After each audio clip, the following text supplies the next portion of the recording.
Good morning, friends, and welcome to Divine Divas, Diamond Paintings and More. Today we are working on our WIP and Chat about my Emma who's sitting on the sofa in her diaper. And these are the only two places I have left.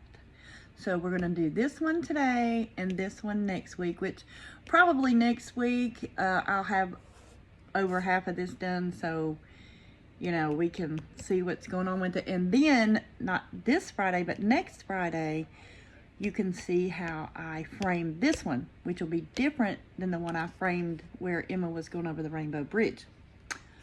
So, my 9-year-old granddaughter wants to help me frame this one.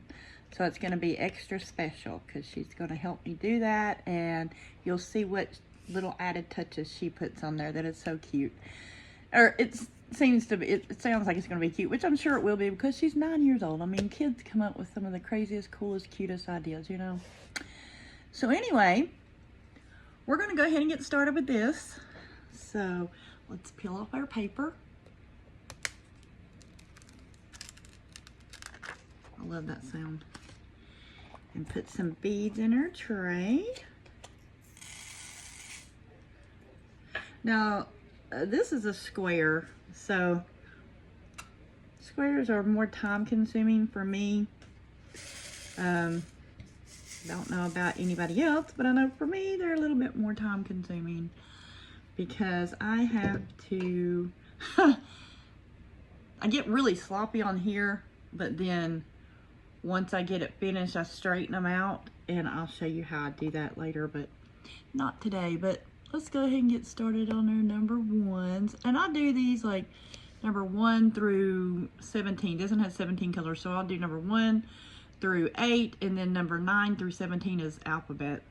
So then I'll do those. But I'm just one of these really weird people who like things to be done in order.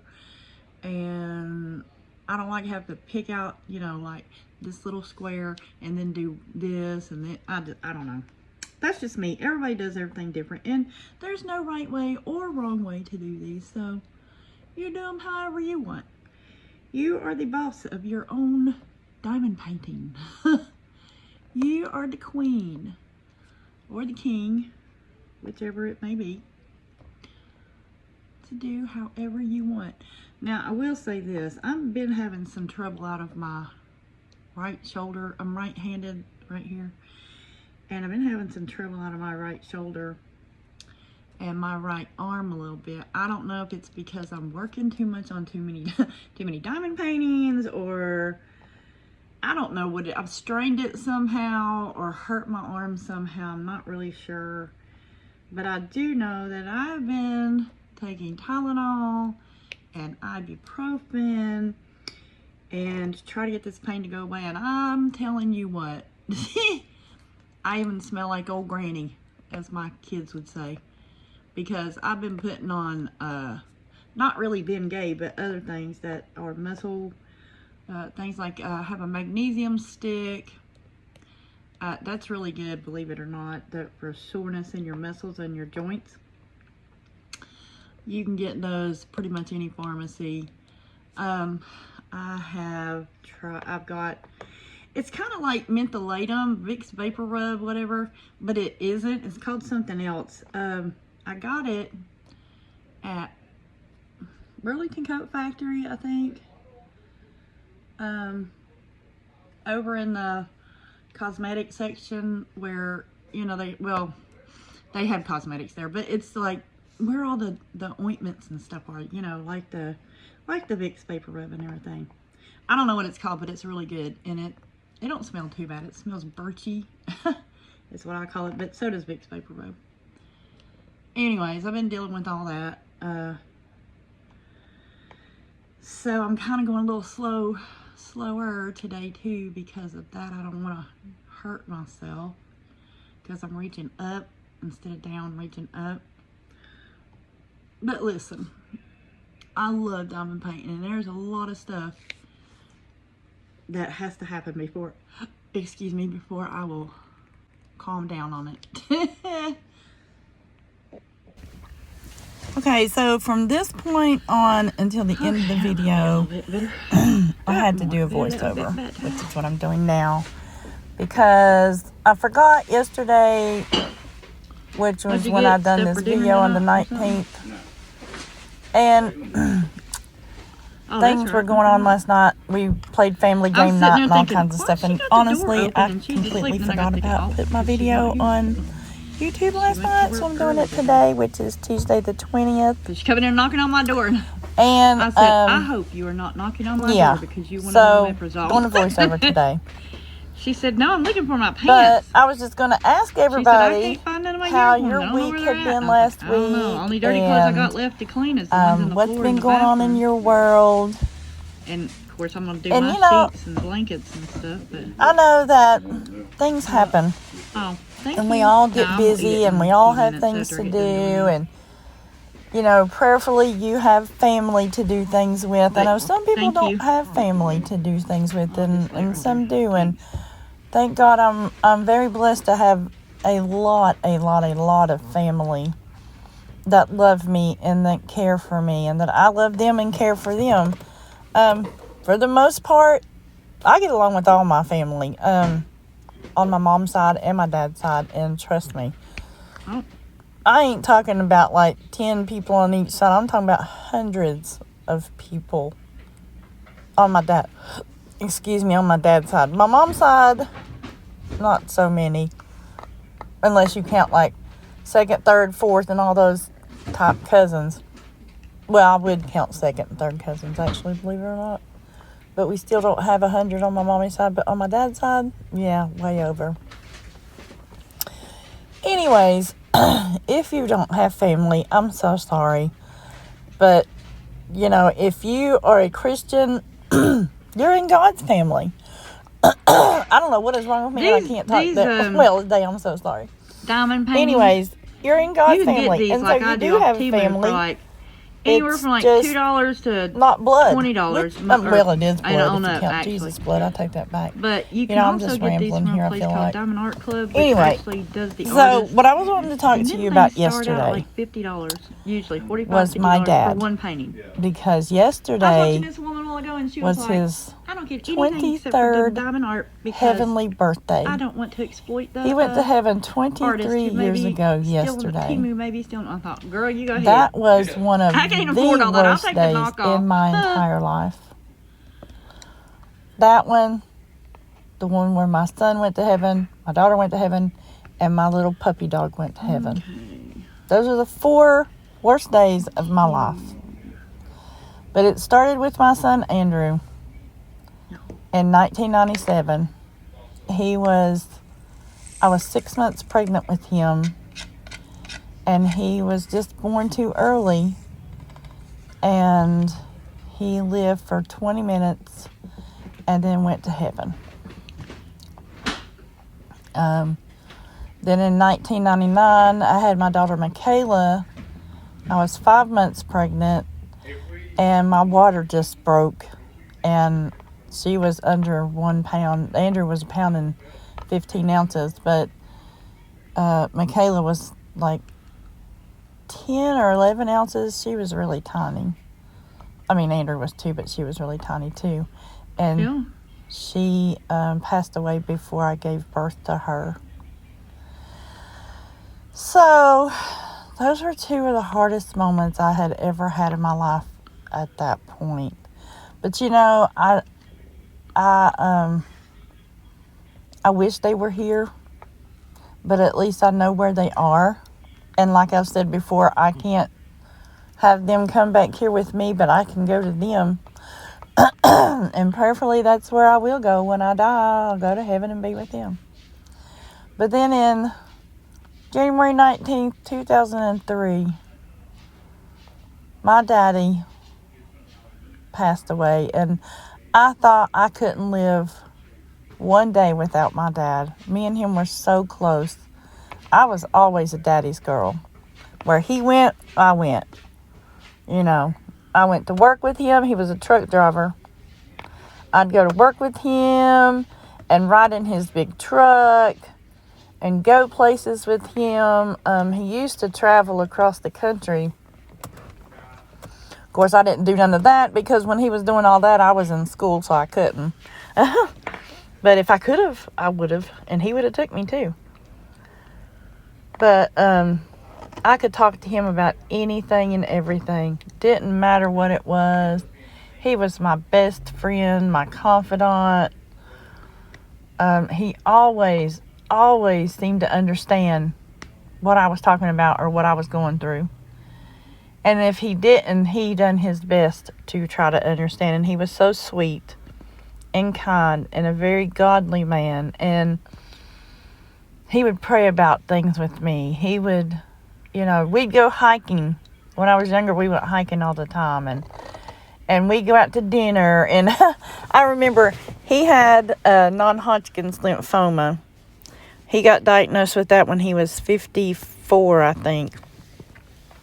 And he would have a hard time walking sometimes. And they didn't have the scooters back then in 2003 like they do now in Walmart. I mean, they may have, but I don't remember him ever riding in one. And he should have, he should have if he had one, because it was hard for him to walk. But I remember we went to a little store called Magic Mart. I don't know if you guys ever heard of that store. Kind of like Kmart and Walmart and all those places. But anyway, we went there one day, and I was holding his hand and helping him get in the store and stuff so he could get a buggy to hold on to. He said, "Lord, these people are going to look at me and think I've robbed the cradle." I said, "What are you talking about, Daddy?" He said, "They're going to look at you and me holding hands, and they're going to think you're my girlfriend." I said, I don't care. Do you care? He said, "Well, no, not really." And he just laughed. He said, "They're going to be thinking, Lord, that old man's too old for her." Now, mind you, my daddy's only 54, 55 at the time. But he looked older because his body was wearing down. And he was sick. And there are days he was pale. Yeah, I mean, he was a lot of Irish, so he had more fair skin anyway. But when he got really sick, he looked even worse because his little eyes would be black underneath them sometimes. But most of the time, if he got that bad, he didn't go anywhere. But, he did this day. And he was anemic. So, that made it harder too. I mean, for his paleness and stuff. We didn't care. I loved him. I didn't care no matter what. So I took him there and we did that. And another thing we did one day is he always liked those PT Cruisers. My mom absolutely cannot stand those vehicles. And if you have one, I'm sorry. She thinks they're so ugly. I think the reason she thinks that is because when she tried to buy a car one time, that's all. Everybody wanted to push a PT Cruiser on her. And she said, "I don't want a PT Cruiser. I don't want that." She ended up getting, oh my gosh, what is that vehicle she has? A Malibu. She got a Malibu. Chevrolet Malibu, that's what she got. But anyway, my daddy thought they were the coolest looking vehicles ever. He liked those PT Cruisers. So he said he'd like to try one out, but he said, "I can't drive anymore," because he had gotten so bad. And he said, "But it would be nice." I said, "Hey, I know what we could do." We went down to the dealership here in my little city here I live in. And we have, we have a ton of dealerships here. It's all down this one strip. But, sorry, hold on. That's my mommy's phone.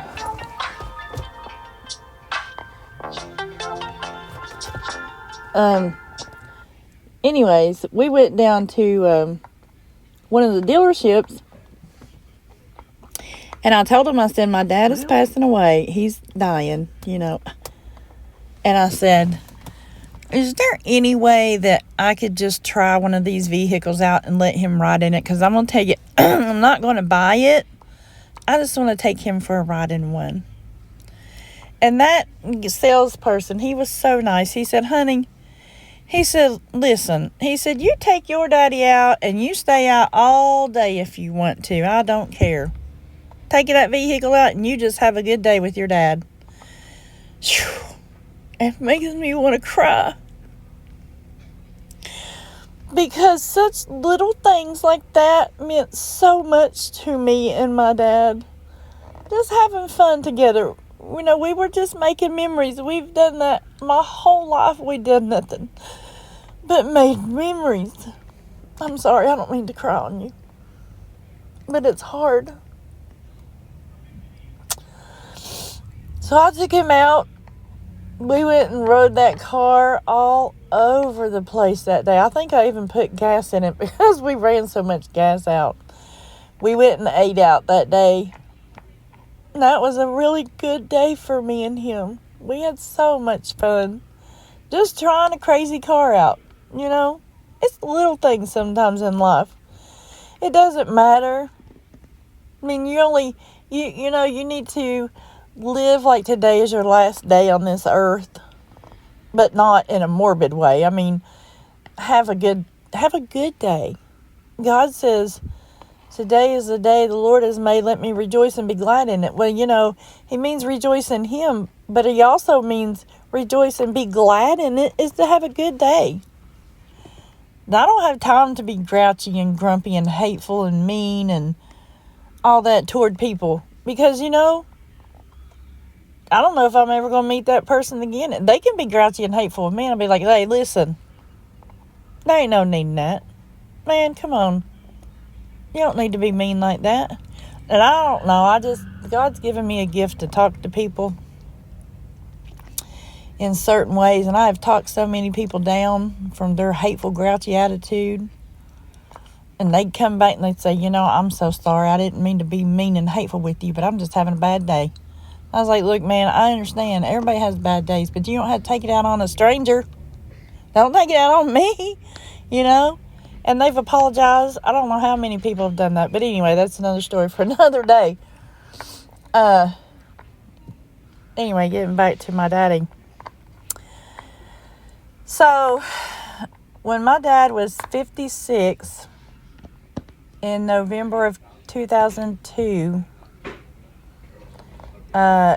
he was in his bed one night, and I was spending the night with my mom, me and my daughter was.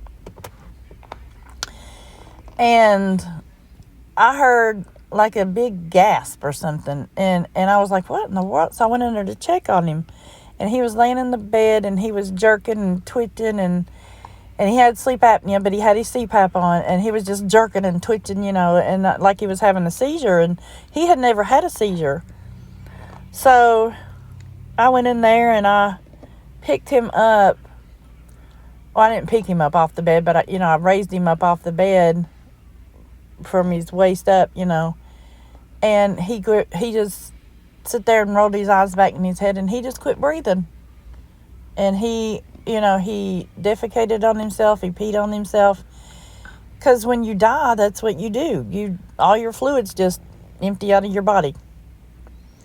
And I knew what was going on. I had been in the medical field and different things. I mean, I hadn't personally been in the medical field, but I have friends and aunt and people that are in the medical field, And my ex-husband was in the medical field at that time too. But anyways, I knew what was going on. I knew he had died. And I put him in the floor. And I yelled at my mom to call 911.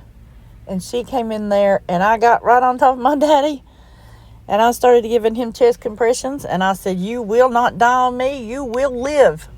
You will not die. I'm not ready for you to go. You cannot leave me yet. And I was just screaming and hollering at him and doing chest compressions. And, within probably 2 minutes, it felt like 20, but I'm sure it wasn't that long.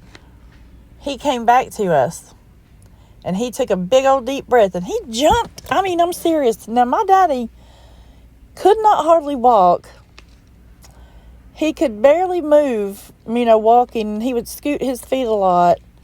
And he had MS.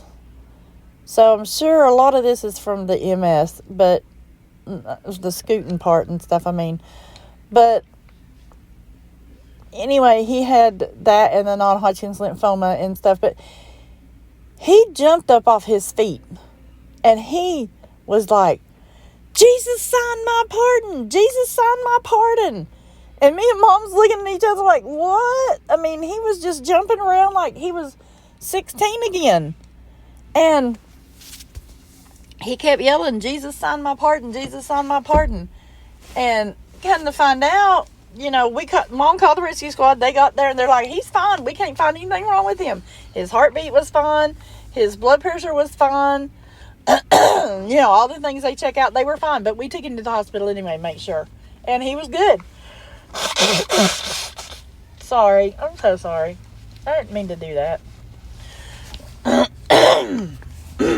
Gosh, I can't talk. Let me get a drink.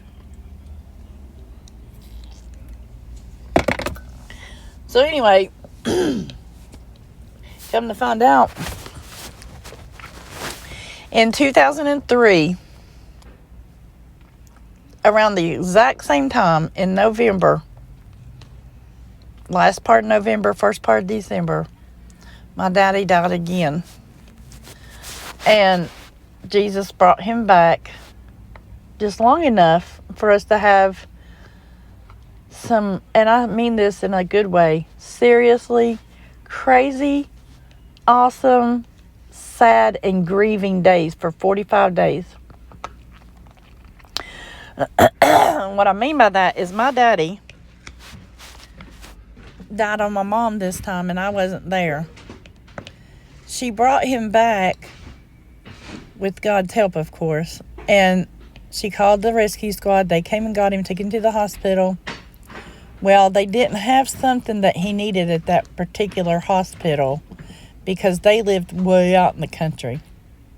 They didn't live in the city that I live in. They lived about an hour and a half away in the country. So they had to rush him down to where I live in my city to get the treatment and the help he needed. When they did, they had to put him.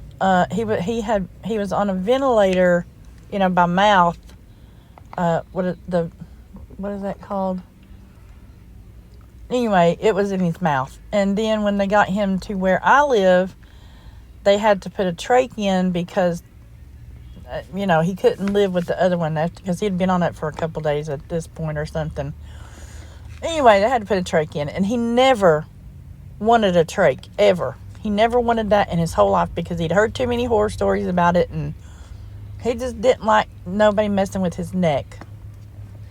But my mom had to make a decision, to do that or let him die. And of course, we didn't want him to die.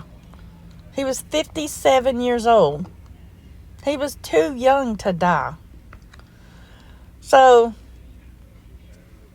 to us, he's too young to die. He can't go yet. We're not ready to let him go yet because he's like the anchor that holds our whole family together. Well, not holds our family together, but he's the anchor in our home.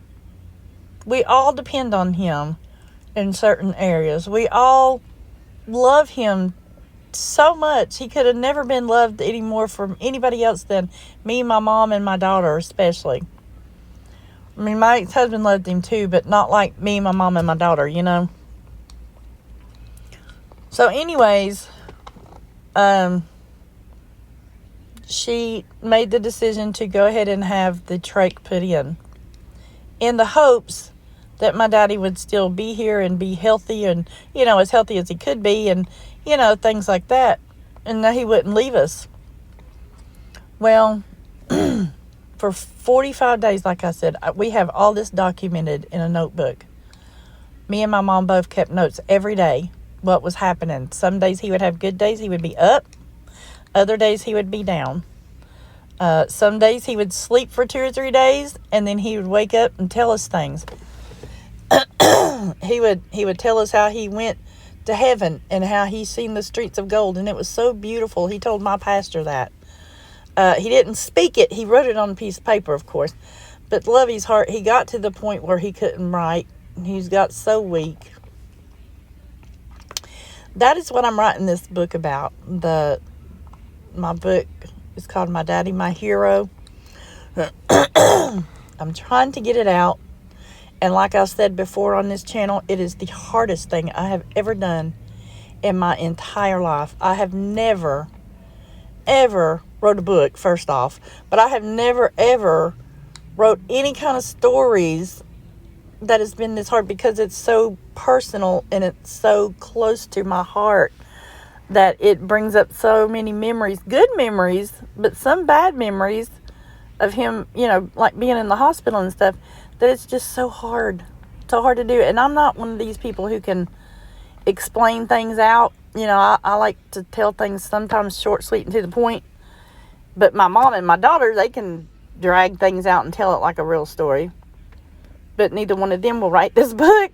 My mom keeps telling me I need to because she feels like it's going to help a lot of people, but yet she won't write it. But I told her, because I'm telling you what, they have the absolute cutest little love story in the whole entire world. But I told her she needs to write her story about her and Daddy and tell their little love story, because they met when she was 13 and he was 16, and have a book about that. That would be the coolest, most awesome book. But anyway, I'm going to try to get her to do that later. But this book talks about the angels I seen, talks about my kids that I seen, talks about my dad, what he's seen and said.